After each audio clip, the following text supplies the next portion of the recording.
So welcome back to Umineko once more.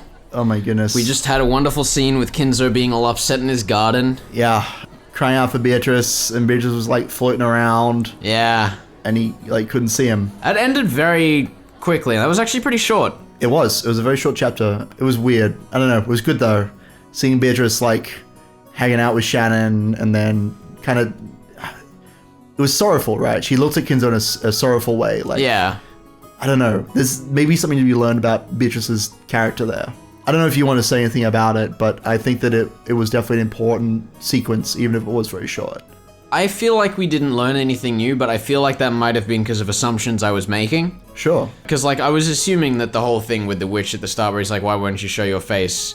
As soon as Beatrice has said, like, some people can't see me, I think I kind of just assumed that that was basically it, that Beatrice had been trying the whole time. Yeah.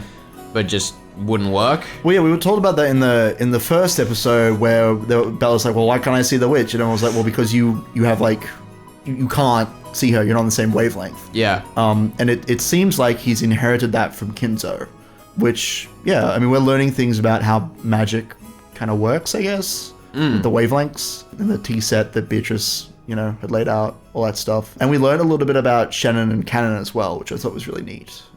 But Shannon's like, oh, I've used these love charms and now George loves me. And Ken's like, it's a stupid idea. Like, why would you trust a witch? Yeah. Silly person. Which maybe provides some context for what happened in episode 1 when he was in the boiler room and he like ran forward, like, I'm gonna get you, witch. And then he got killed, but Maybe so. We have some context for that, maybe. Anyway. You taking this? I'll take this. The biggest fall event for the Umineko family was the family conference in October. But to Jessica, there was another major event that came before that, the school cultural festival. Jessica liked school. To her, it was a place where she could let out the stress she built up from the rigid lifestyle that she was forced to lead at home. For today's cultural festival, she had formed a group with her friends and had announced that they'd perform some light music on a temporary stage. She had prepared and practiced for this over and over again until today, always anxiously awaiting this day's arrival. But there was one thing that worried her. She looked at the clock. There was still a little time, but she felt uneasy. Would that person really come? After taking a single deep breath, her heart jumped when all her friends suddenly started speaking in shrill voices. Oh my god. No way! He and his boyfriend's so awesome! Isn't he? Ren's boyfriend looks really smart. Is it true that guy's a glasses beast? No way, my husband will be a pretty boy. It may not be like this for all girls. But at least at Jessica's school, the cultural festival was basically a boyfriend exhibition. Jessica didn't have a boyfriend. She had many friends of the opposite sex, but no special only one. But Jessica was a little famous around the school, and everyone thought it'd be natural for her to have a fitting partner. Furthermore, her pride had led her to pretend that this was true. She'd somehow managed to keep them fooled until this year, but for various reasons, she hadn't been able to escape this year's cultural festival. Jessie, is your boyfriend here? What? No, looks like he's not here yet. You okay there, Jessica? Do you need your inhaler? He's busy with work. You need your inhaler. Oh my god. So what kind of person is he, Jesse? At least give us a hint. What type of relationship? What kind of relationship? Awesome. So he's a working man. Will he come in a suit? Of course he'll be wearing glasses, right? Yeah. Hey, he actually doesn't exist, right? If you come clean now, we'll let you join us. Let's cry together through this year's cultural festival. No, he exists. I told you, he really exists. Jessica's bitter smile was covered with cold sweat. It was starting to seem doubtful whether that she really had deceived her sharp-witted friends. They don't seem very sharp-witted, but... Yeah, sharp-witted is a very... loose term. Very loose term. Oh! Flashback. Okay, then how about making a fake boyfriend and taking him with you? A fake? Who? I can't think of anyone who'd do that. Shannon's ridiculous plan surprised Jessica into hysterics. Even so, it was probably more realistic than the crazy methods running through her head about getting a boyfriend in the big rush before the cultural festival. For example, what about Kanon? Kanon-kun? Yes! No way, no way. He's so hot! Anyway, I'm sure Kanon-kun has work on the day of the festival. I don't want to bother him. Of course, I've already checked the schedule. Kanon-kun has that day off. Why are you always so clever when it comes to stuff like this? No, wait. It'd be even worse if he's off. I can't pull him away from a precious day off just for my own vanity. Do it. If you don't pull Kanon away, he'll always be shut away by himself. So I think it'd be perfect if you could drag him out of his shell.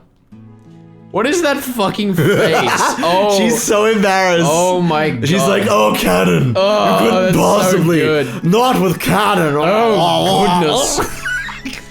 You think so? No, but I feel bad for him. And I guess you're out of options. How about meekly confessing to everyone that you don't have a boyfriend? True, it may be terribly embarrassing, but you'd only have to endure the short yet long time before graduation. To a pair of lovers, there's no sweeter honey than the face of a single person with an inferiority complex. Stop. Shannon! You aren't really worrying for my sake, But are the prom's tomorrow. You're teasing me, right? Jessica wrestled about with Shannon, her eyes teary. But Shannon was unfazed, laughing with her usual smile. Yes, this is to get you back from making fun of me and George Summer all the time. Damn. Listening to Shannon's comeback, the likes of which didn't happen even once a year, Jessica hugged her cushion and rolled around in her bed, pretending to faint in agony. She couldn't stand Shannon's smile, which looked so triumphant, but right now she was the only person Jessica could talk with. She could choke her to death with the cushion later. Oh my god. Jessica is the killer confirmed. Is it really so bad, milady? It's a cultural festival, but it's also a chance for you to have fun with Kanon-kun. No, that may be true, but no. No. Jessica buried her head in her favorite pillow to hide the fact that her face had grown bright red, and she grumpily chewed the fingernail on her thumb. It really was a reaction to be appreciated. Shannon and Jessica were of about the same age, the same sex and friends, and they were both right in the middle of puberty. They could never talk enough about love. That's why they could talk freely about these topics to each other. So Jessica had heard a lot about how Shannon and George's love was progressing, and Shannon had learned a lot about what type Jessica liked, what kind of man she might be interested in. Judging by Jessica's reaction, it'd probably be rude for us to go into precisely what these things were. However, this story won't get anywhere if we just have Jessica rolling around forever, so let's dive in. And this is the first, authorial step we've ever really had. This is for you, because look, we need to move on. As much as I'd love to just talk about her rolling around on her favorite cushions, Jessica had been thinking about Kanon ever since he'd shown up. It was extremely rare for young men to visit Rokkenjima, so maybe it was natural for Jessica, a girl in puberty, to develop an interest in Kanon. But if anyone said that, it would destroy the romantic ideals of a maiden's pure heart and love at first sight. Shannon had been with Kanon a long time at the orphanage, so she'd known him since before they started working, so Jessica had asked persistently about what his hobbies were, what his favorite food was, what type of girl he liked. Even to Shannon, it was clear that Jessica was infatuated with Kanon. Come on, isn't this a good chance to take Kanon-kun on a date? But Kanon-kun might also have someone he likes, so wouldn't he take it badly if I made him go with me just to show off? Oh my god. People who aren't honest with themselves like you were... What was that word I learned from George Summer? That's right, I think it was tsundere. Tsundere! Oh my god. Are you not familiar with this term? No, not in the slightest. Don't worry about it, let's keep going.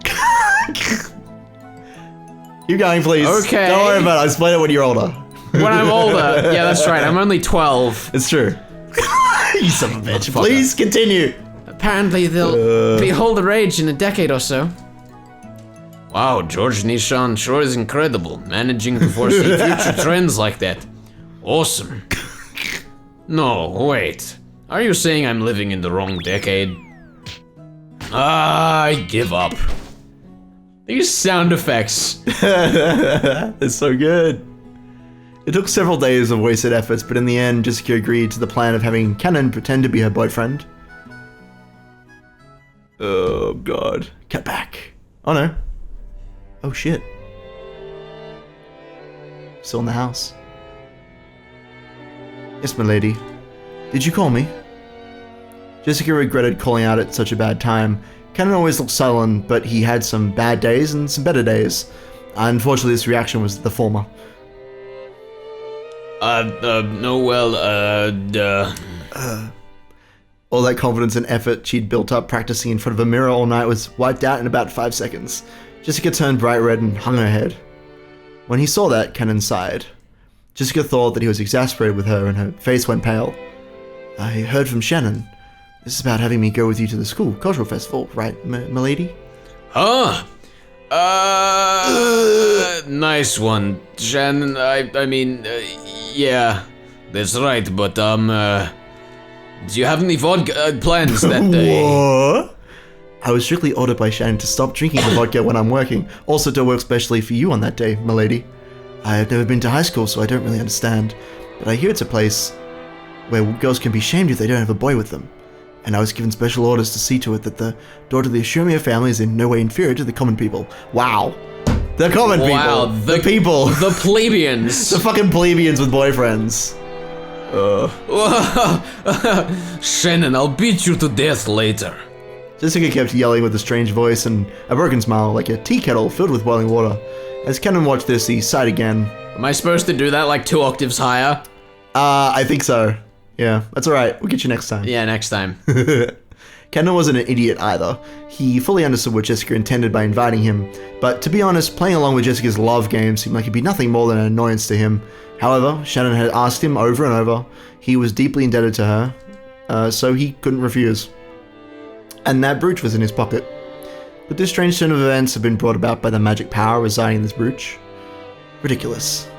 But he remembered what Shannon had said to him that day. Could Shannon see something he couldn't? I don't understand Shannon's feelings. We are furniture. As if we could ever become anything more. It was a truly odd exchange between Jessica, who was still rambling on in a strange voice, and Kanon, who sighed deeply.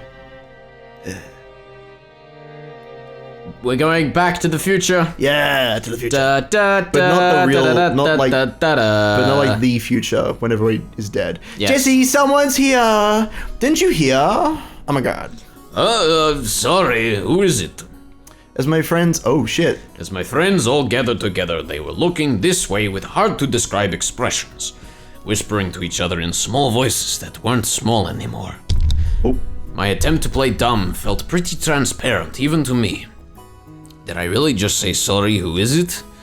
Like I don't know who just showed up? It's useless, it's useless, my mind's going blank. Hey! Oh my god. Fucking Kanon, check the tips first. What did we just get? Not as good as the original. No, I love how his coat definitely like not. goes up over his Yeah. face. Fucking Kanon. Oh shit, we got 2 characters! Oh damn. I think that that's the same one. What about Kanon's? Is it any different? Nah, it's no different. But that's okay. We get to see him look like a fucking badass. Oh, they're That's so such perfect. such an anime cloak. It's so good! Look at these dank ass Look at his boots though. boots. Such a goth kid. He's like tassels. Oh my god. No way. That's just his boyfriend. He's so cute. Wait, he's real? No way. Seriously. Jessica, you traitor. He's incredible. He's younger? I never heard he was younger. Where's just his boyfriend? She really is in little kids. Oh my god. Hey, aren't you late? I didn't know where the entrance was. I must apologize for my tardiness. Right, that outfit looks really good on It you. was very anime. Shannon said normal clothes wouldn't do, so we went and bought this the other day. Does it look strange on me? That's not true. Shannon, when I get back, I'll promote you 2 levels. It feels like everyone here's a girl. It's uncomfortable. Yeah, isn't it? Come on, let's not hang around here. Let's go to the stage, okay? 'Cause I'll be up pretty soon. Come on, come on, come on. Oh, I'm so excited. Jessica seemed just as uncomfortable. It looked like being bathed in everyone's interested gazes was hard on her. When he saw Jessica's appearance, Kanon thought he might have made things difficult for her by coming. I get the feeling I'm getting in the way. Am I being a burden? I told you, no way. Please tell me at any time if I start getting in the way. God, no way! He calls himself Poku! There's no way you'd get in the way, Kanon-kun. She calls her boyfriend Kun! What would you like me to do, milady? No, why she makes him call her milady like a pillow, GOG? Oh my god. No, you can't call me milady today. Is that so? As you wish, Jessica-sama. No! God! She's ready to call us Summer! Oh my god! I don't know what that means. Summer is like an honorific for people who are more important than you. So it's like your parents and stuff. Right. It's so cute! It's okay. Look, if you were Japanese, you get this shit. It's I'm amazing. sure I would. I love it. They're just fangirling over Sorry, the way they're Kanon-kun, talking. could you close your eyes for just 3 seconds? Ah, kiss! It's a kiss! She's gonna kiss him! As you wish. This is so good. Boing, boing. Bang, thunk. Bam, bam, slam. Crash. What is going on? By the time Kanon opened his eyes, horrible tragedy had occurred in the room. Everyone had been driven into the walls, their arms and legs outstretched. Jessica had slipped her brass knuckles back into her pocket before Kanon's eyes opened. She has brass knuckles! She's so cool. I love her. What? What just happened? She just beat them up with her brass knuckles. It's okay. It's Who? fine. Jessica did. That's why she told Kanon to like close his eyes. Cause like, it's so unladylike of me, but I'm gonna punch these dudes in the face with my brass knuckles. Because that's what she has. Your face is priceless. Oh my god. That's like a real. That's a fucking. That's a hard hitting weapon. I know. It's fucked up. They might be dead. It's fine. Please, this is your line. Anyway, let's go over to the stage. Our turn's coming up soon, so take a seat and wait for a bit. I love this scene. Because we gotta get ready and go straight to the end here, and you'll see a temporary stage. You'll know where to go. Please wait there. Oh, God. She pushed Kanon's back as he seemed to be having trouble moving himself because he was laughing too hard and chased him out. Even though Kanon was confused by Jessica's attitude and her panicky state, which he'd never seen before. Yes, panicky is how I describe someone who just beat up her class with brass the fucking entire knuckles. class, let's be clear. Oh my he followed God. her instructions and headed in the direction she had indicated. After seeing him off with an awkward smile, Jessica slammed the door shut and yelled loudly, There you go, you saw, right? You saw that. You happy now? "You bitches." Haha, sucks for you. I lost the bet. I was sure Jessie didn't have a boyfriend. Are you sure that was her boyfriend? I'll bet she's just abusing one of her servants, right? Wow, Jessie's boyfriend's incredible! Shut up. Come on, let's get ready. When Jessica took the brass knuckles out of her pocket again, everyone energetically returned to their tasks. She is like, What she's the in fuck? charge. She's in charge of the What situation. is this? This is amazing. What is this? It's the most fucking anime this entire series has gotten, I think. You're taking. Wait, this is me. I'm not sure. Take the space bar. Oh, sure. Yes, I have control. Kanon went down the corridor Jessica had shown him and ran into a temporary stage set up where the vending machine should have been. Of course, just what every school needs. Yeah. It was probably being rented by the hour by some group or club. The ones seeing were student groups, but the crowd was still incredibly excited. Just like in that clatter, he leaned against a wall in the darkness by himself. So this is what they call high school. It sure is noisy. He's so edgy. I love him. That's what Kanon thought. Then he remembered Jessica just now acting in a way that he'd never seen before, murdering people in cold blood with her brass knuckles. Honestly, she was in such high spirits that alcohol might have been involved. I told you. Vodka. To him, remaining composed and intellectual at all times was the highest virtue. In that sense, it was very hard for Kanon to get used to the atmosphere of a school cultural festival. He had a responsibility to report everything he saw and heard to the master, so he also had to report about how Jessica had acted without restraint earlier. At the very least, it was not fitting for the daughter of the Ushimiya head family. The master, Kraus-sama, and especially Natsu-sama will probably be angry.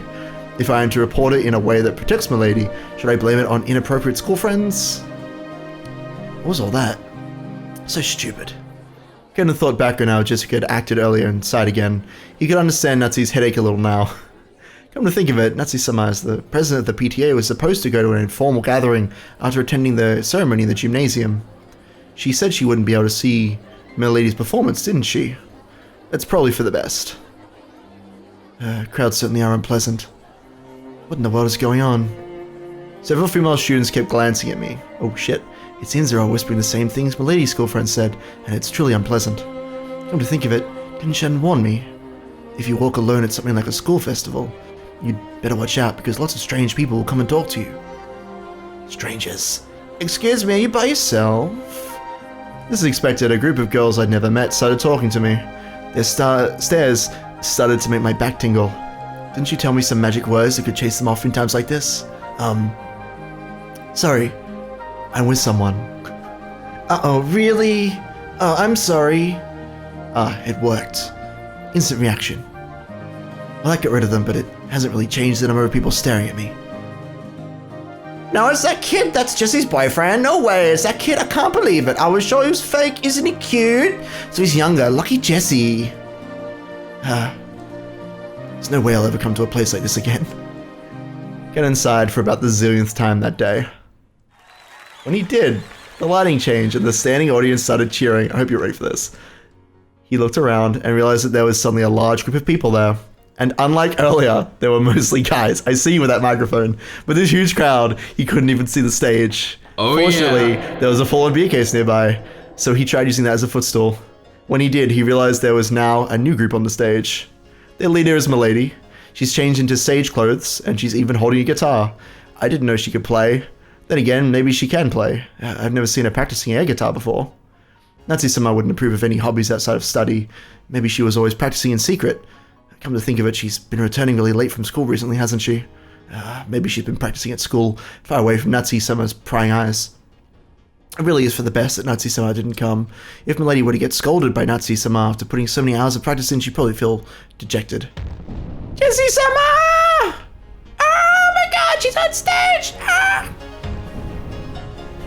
Everyone, thanks for gathering here today. I could hear Jessie-sama's forceful voice downright through the speakers.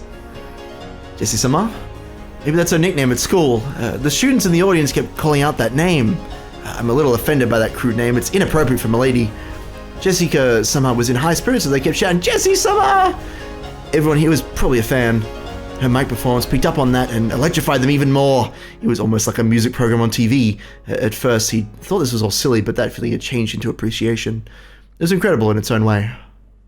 Kanon never listened to music of his own free will, but he'd often heard the kind of music the Umineko family liked.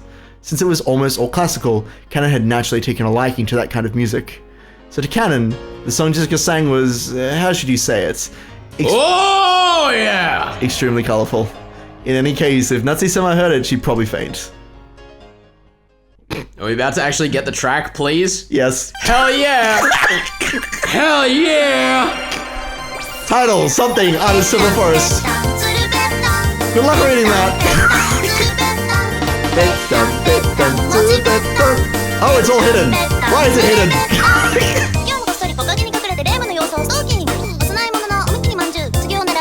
Oh my god. But everyone looked like they were having a really good time. Some die-hard fans, who had even brought pen lights, sang along and danced crazily with the same movements, almost as though it had been planned ahead. On the stage, Jessica-sama also sang enthusiastically, dripping with sweat.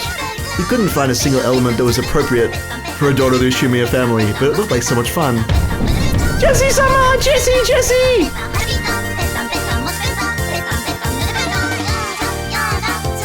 These are the lyrics.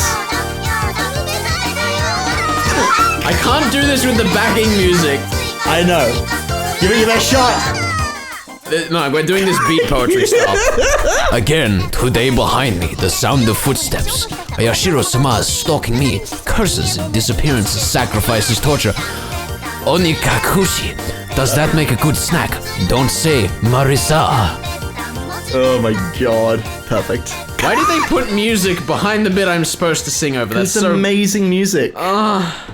I know, you're disappointed. It's okay, maybe next time. This was meant to be my time to shine. I know. It's okay, we can sing the song later maybe. Maybe in a bonus video. Oh, that I will not promise my right now. God. I must not go Now along that with you've it. said that. But at any rate, Milady is full of life and looks like she's having a great time. As I watched Milady enjoying herself, I thought, could this be Ushimi and Jessica's true nature? Don't I know better than anyone that during her life on Rokkenjima, she's had no choice but to kill her sense of self. So the time she spends, not as Milady, successor to the Umineko family, but as a single girl called Jessica, living life to the fullest, must be very important to her. I've worked close to Milady, seeing her in all seasons, and though I knew and thought I knew everything about her, that was only limited to one side of her, the Milady of Rokkenjima. We have furniture. We serve on Rokkenjima and end our lives on Rokkenjima. So I've come to think of Rokkenjima itself as our whole world, as though, like in Ptolemaic theory, the ocean spilled off the end of the world into an abyss. It like, you know, Ptolemy. Ptolemaic? Yeah, Ptolemaic. Ptolemaic, awesome. But when I look at Milady like this, I can see how horribly narrow that outlook is. I still can't go along with the excitement of the crowd, but I feel like I can see something that cannot be seen on Rokkenjima.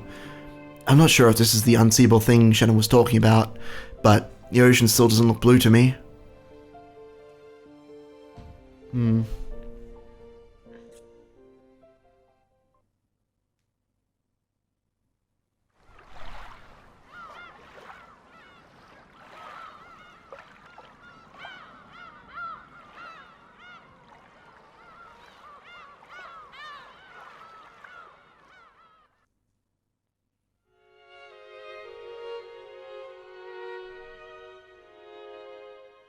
Wasn't the cultural festival at Jessica's school today?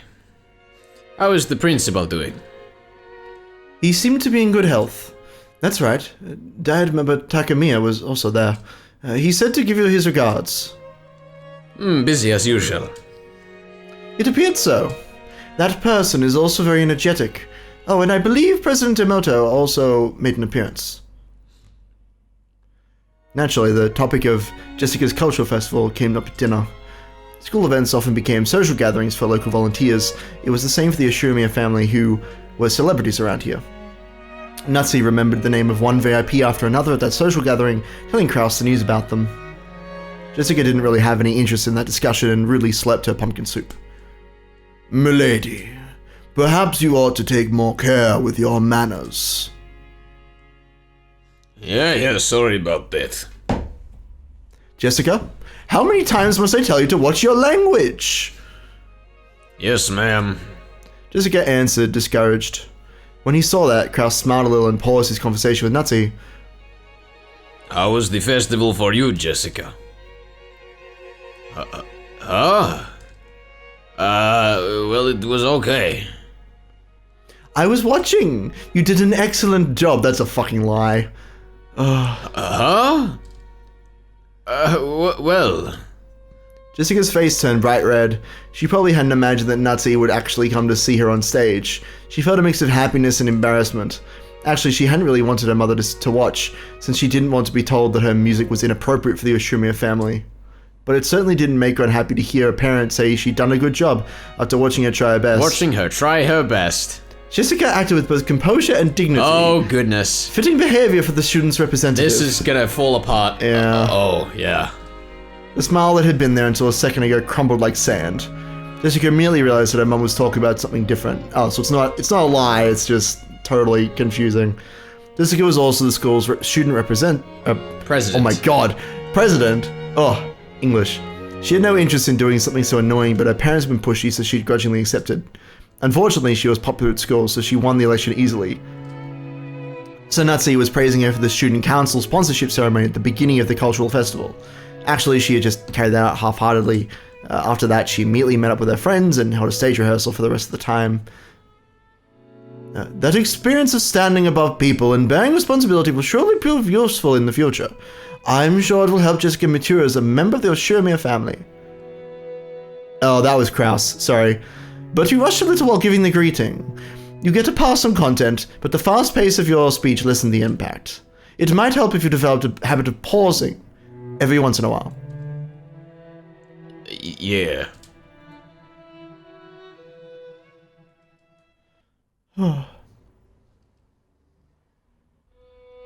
After she finished eating, Jessica didn't feel like going straight to her room.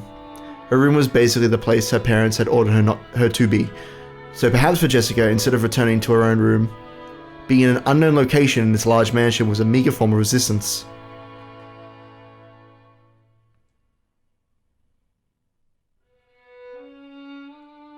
Jessica felt that even being in the mansion made it hard to breathe, so she went outside to the rose garden.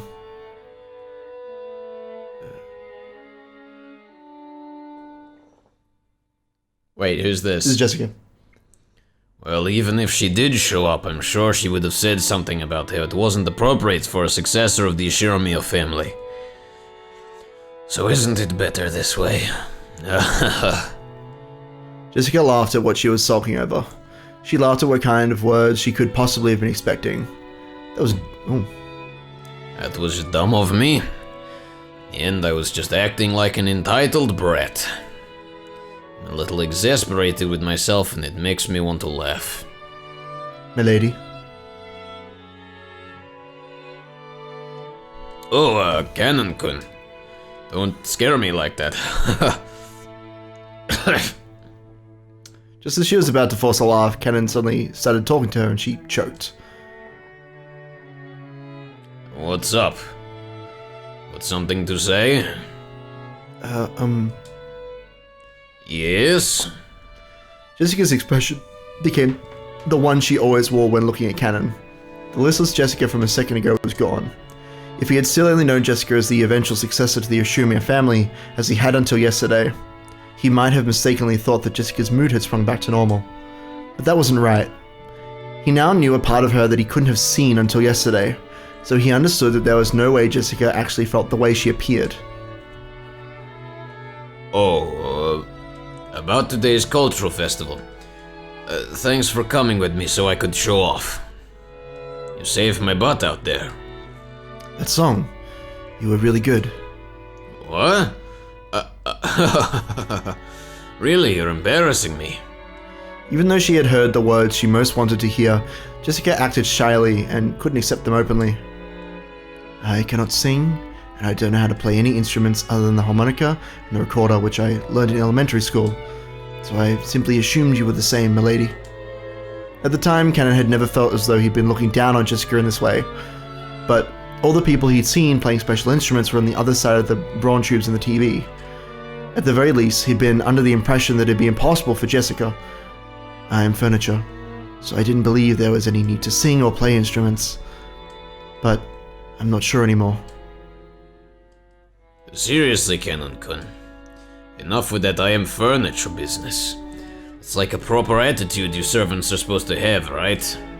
Servants are supposed to be like living furniture. Genji-san says it a lot. It isn't just a proper attitude, because we really are furniture. I know the kids from Fukuen House receive assistance from grandfather in various ways, and I realize how grateful you are for that. But that's a bit cruel for you to have to call yourself furniture just because of that. We're all human, aren't we? Yeah. Kanon-kun, when you saw me singing, what did you think? It looked like you were having a lot of fun. I don't think that's true. Huh? You didn't just think it looked fun. You were envious, weren't you? That's not. Kanon probably hadn't noticed that emotion himself. Most likely Kanon saw something he'd never seen before, learned about it for the first time, and felt envious. And to trick himself out of that emotion, he called himself furniture over and over. I know I'm a successor to the Ashiromi of Head family or whatever, and well, I'm sure there'll be a lot of annoying stuff to do from now on. As far as that goes, I can't do anything but give up since I was born under an unlucky star. Probably just like you had to live at the Fukuen house, I don't have a choice either. I couldn't choose the stars under which I was born. That may be true. But there's one place where you and I are completely different. Know what that is? I am furniture, milady is not. He was about to say that, but stopped. I do not know. Kanon-kun, you decided that your fate determines everything about you and gave up. But I can't accept this kind of fate, so I do the best I can. So, while there's still the rigid cornered me that's got to stay as the daughter of the Ashiromi family, I've created another me that can do what I like to the fullest. Another you? Yeah. Kanon-kun, you've been instructed to say, because I am furniture. I'm sure you've gone through a lot of tough times just because of that. I think that's really unfortunate. But the idea that your entire life will be decided by that alone just seems sad to me. You know, it's always possible for people to create another self inside them, a self that they can truly grow to like. I'm not talking about escaping from reality, okay? When I'm the other self, I can really feel like I'm living a great life. So no matter how constrained and boring everyday life gets to be, I can always live on without suffocating. To make another self inside yourself that you can truly grow to like. To make another me, one that isn't furniture. Through her relationship with George-sama, has Shannon given birth to another self that isn't furniture? And did this other Shannon see something that cannot be seen by furniture? That's right. Well, I don't know anything about your private life, Kanon-kun, but I can sort of guess. Your private life probably doesn't exist at all. Am I right? Kanon couldn't reply, but that was answer enough. He had no concept of a private life, so Kanon would always be Kanon, so furniture would always be furniture. Kanon-kun, Kanon isn't your real name, right? In the Fukuen house, New graduates would be given new families and a new life, so they were also given a new name. In his case, that was Kanon. Certainly, this name of mine may be a temporary thing. Before he had thought of himself as Kanon and no one else, but he remembered there definitely had been another self that wasn't Kanon, but that was far, far away beyond the distant fog of oblivion. So even for you, it should be okay to have times when you're Kanon and times when you aren't? Maybe when you act as a servant, that Kanon couldn't close himself furniture and strictly limits his own will. But when you aren't Kanon, I think it's okay to live much, much more freely. Those words definitely weren't just lip service. Jessica had also been like this in the past. She had cursed her own birth into an environment different from all of her friends at school. Only she had been in a heavily constricted environment, forced to learn all sorts of things, and she had even been told whom she was and wasn't allowed to play with. It may have been sad, but she'd given up, resigning herself to the fact that she'd been born under that kind of star. But one day, Jessica stopped giving up and surrendering. Stuff like Oshumiya family customs and pressure didn't matter. She created a real Jessica inside herself, one who could do what she really wanted to do. You know, I go by the nickname Jesse at school. When I'm Jesse, I live life honestly and do it to the fullest. Because of that, I can do my best when I'm Jessica too. Would it really be so bad if you could also have times when you're Kanon and times when you're, your real name? When you aren't Kanon, can you try becoming another self that you can like? A time when I'm not Kanon. He once thought of his real name as being completely meaningless. Because of that, he'd thought that Kanon summed up everything about him, and now Jessica was telling him to create something new, another self that wasn't Kanon. Kanon-kun, if you don't mind telling me, what's your real name? He was silent for quite some time. Maybe Kanon's real name had risen to the tip of his tongue. After hesitating for a long time over whether he should say it, in the end, he swallowed it back down. I forgot. My name doesn't matter anymore. Those words contained a faint rejection. No matter what kind of real name I had, the only truth now is that here I am Kanon. The past has nothing to do with anything. The materials with which furniture is made, be it a trunk of a tree or otherwise, are meaningless in the end. I told you to stop that. You aren't furniture, you're human, right? I am not human. Kanon clearly voiced his refusal. It was with a rage that he normally didn't show. Jessica couldn't say anything back and was struck silent. You are human, milady. So you are free to live any way you please, and any kind of future is possible for you. It's almost like you have wings and can dance through the sky like a bird. But I am not like that. Even if I looked like a bird, I'd be nothing more than a domestic duck. Even though they have wings, they cannot fly. To speak to me of that dream in the sky despite that, it's just too cruel. Furniture and ducks? What the hell is all this? No. Jessica had unconsciously gone along with Kanon's forceful manner of speaking, but she realized that she shouldn't fire back and swallowed her words. I don't know anything about you. I don't even know your upbringing, I don't know the hardships you've been through, so I can't even imagine why you started calling yourself furniture. But know this, you aren't furniture or a duck. You're a real human. If you want to say Kanon-kun's furniture when he's working as a servant, that's fine.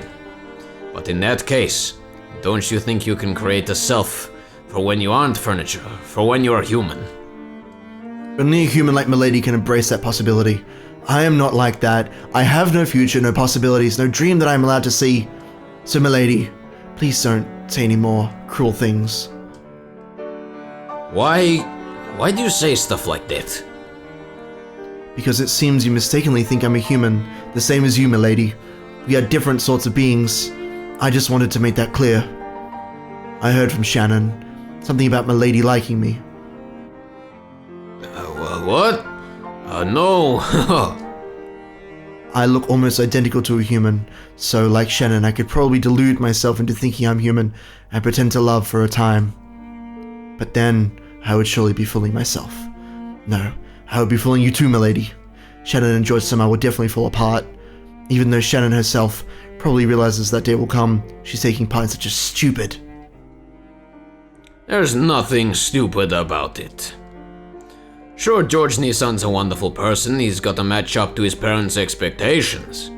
I'm sure when it comes to marriage, Aunt Eva will interfere in various ways.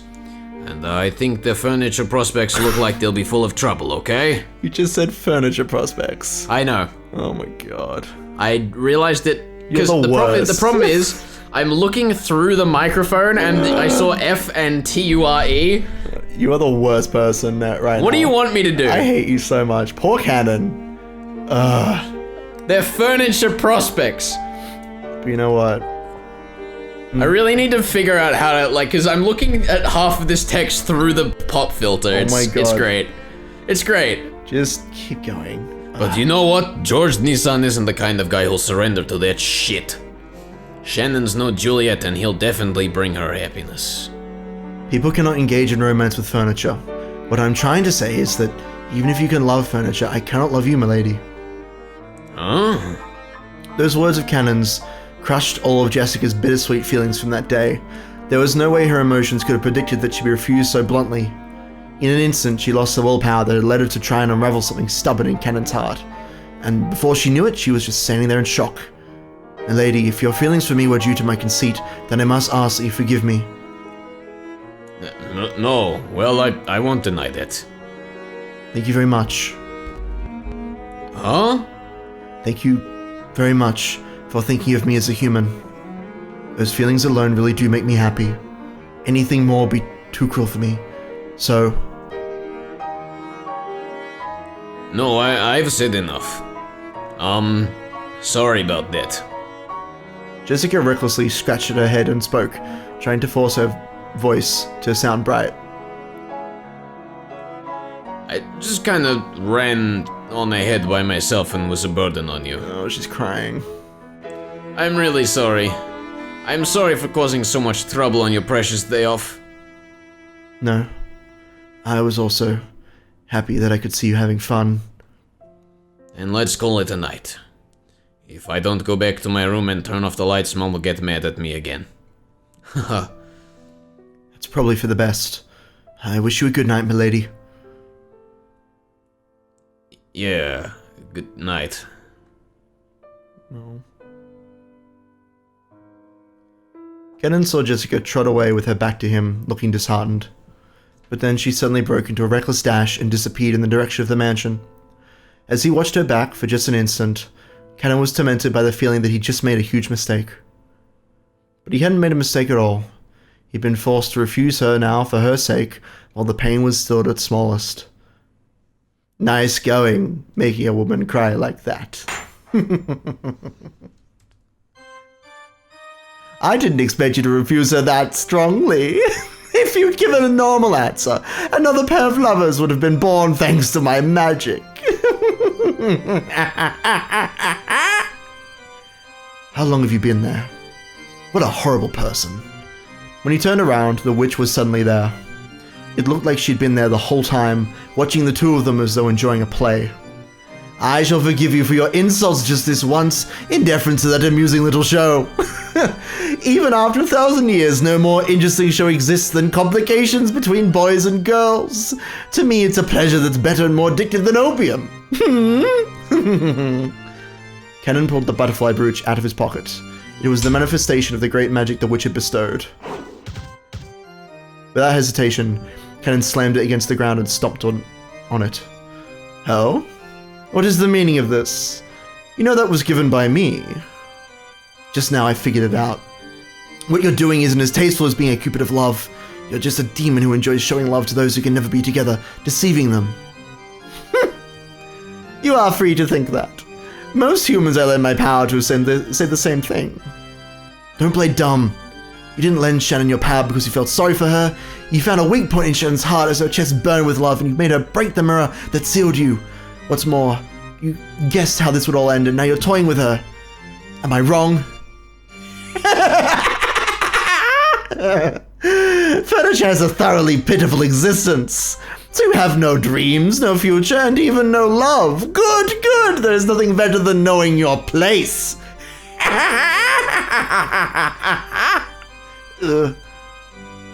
As you noticed, there was a faint love residing in Jessica's heart. You seem to think you've snipped it in the bud. But did you know? Trees grow thicker branches if you thin out and prune them. A girl who loves furniture, is it? Amusing, how truly amusing. Shannon and George will also eventually reach a stalemate with their unfulfillable love, ripening into the sort of large fruit that I love. However, regretfully, it seems to be going so smoothly for those two that it's hardly entertaining anymore. But on the plus side, it seems the two of you will amuse me to no end. The witch laughed. Even though she had known the two could never be together, she had lent magic to bring them together. However, they couldn't escape the fate that prevented them from ever being truly joined. The witch knew that. Even if they were joined, Shannon and George, Kanon and Jessica would eventually break up. They would wander through an endless desert in this hell of love, tormented by an eternal thirst. What? Did you think I'd lend you my power and ask for nothing in exchange? You did say that. I will gladly assist the pair in love, and in exchange I'll enjoy watching the cruel fate they'll eventually meet. I have never come across a better show, not over the course of 1,000 years. Just look at Kinzo! We have to see that fucking face. Oh my! Yes! Yes, the witch is here. Oh. She is amused at your pathetic love. That is very uncomfortable. Yes. Oh, God. See how he ended up. An old, pitiful man who learned the taste of love before being thrown out of paradise. Look at how he lives, like a dead man that cannot fully die. You truly are a witch. Disappear. Get out of my sight, demon. Oh, I would disappear even without your prompting. My power still hasn't returned. It is still tiring to continue showing myself. I overdid it when I gave you lovers my power. As I am now, it will not be easy to maintain that power without that brooch as a catalyst. Kanon ground his foot even more into the stomped brooch. He felt it break under his foot, then it evaporated like water, and changed into butterflies that sparkled gold fluttering out from beneath Kanon's foot. Maintaining this form is quite painful for me as well.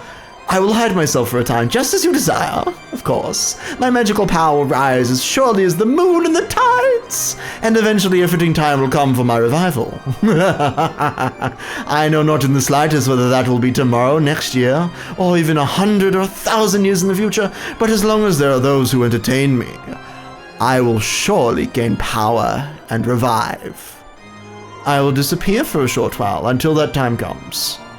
The bruise on the palm of your hand is already gone, so if you wish, tomorrow morning you can let my existence vanish like an illusion or a dream. After all, nothing saddens me more than being forgotten. However, I will surely be revived. Be on your guard, so that you will not regret that day's coming when it arrives. I will surely have my second coming and rule over everything as this island's true master. That is the time when the door to the Golden Land will be open again. The greedy dead will surely wake me. You talk too much. Disappear now, Golden Witch.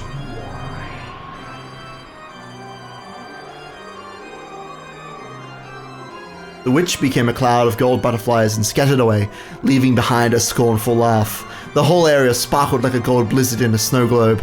It was a fleeting, fantastical scene that disappeared in a heartbeat.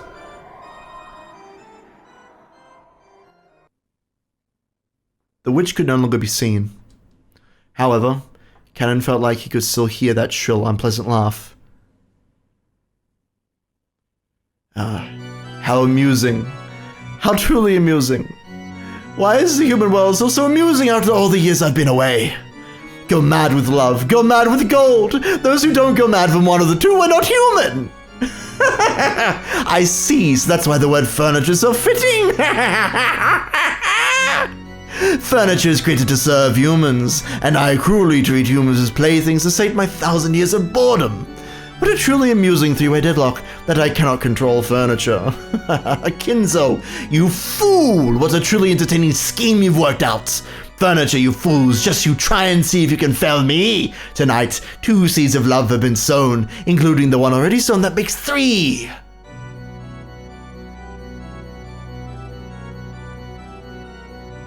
Beatrice, why did you leave me alone in this painful world? I hate you.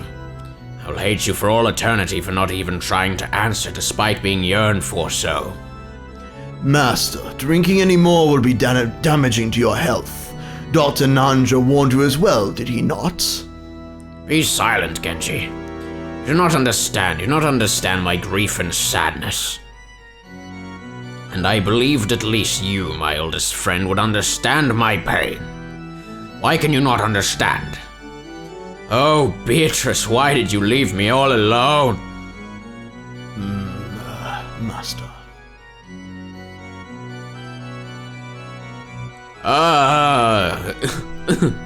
What the hell do you mean, furniture?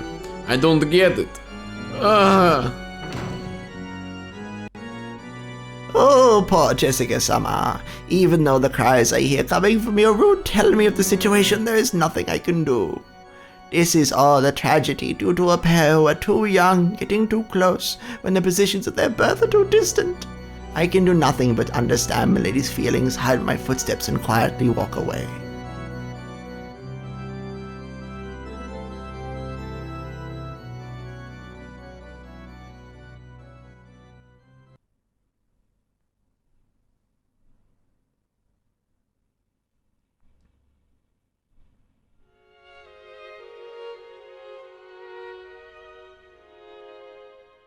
What do you mean by that, George-san?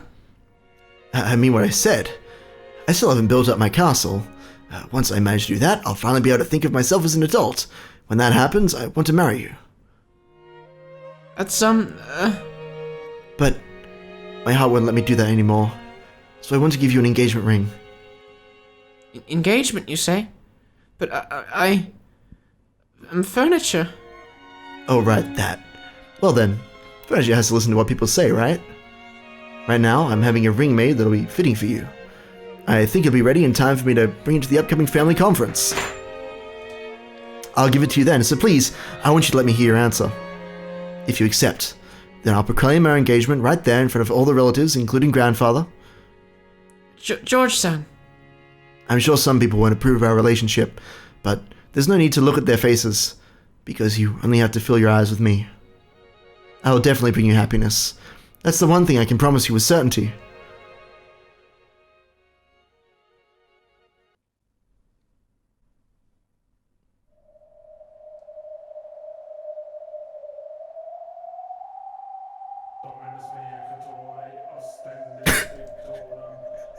I just can't wait to see how it will ripen.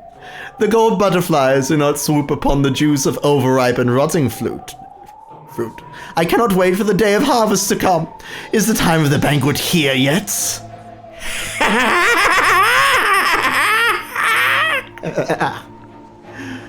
Oh dear. Do you know what those lyrics mean? Oh, we got the glass back! Welcome back, Glass! Truly, Glass Could, we have missed you.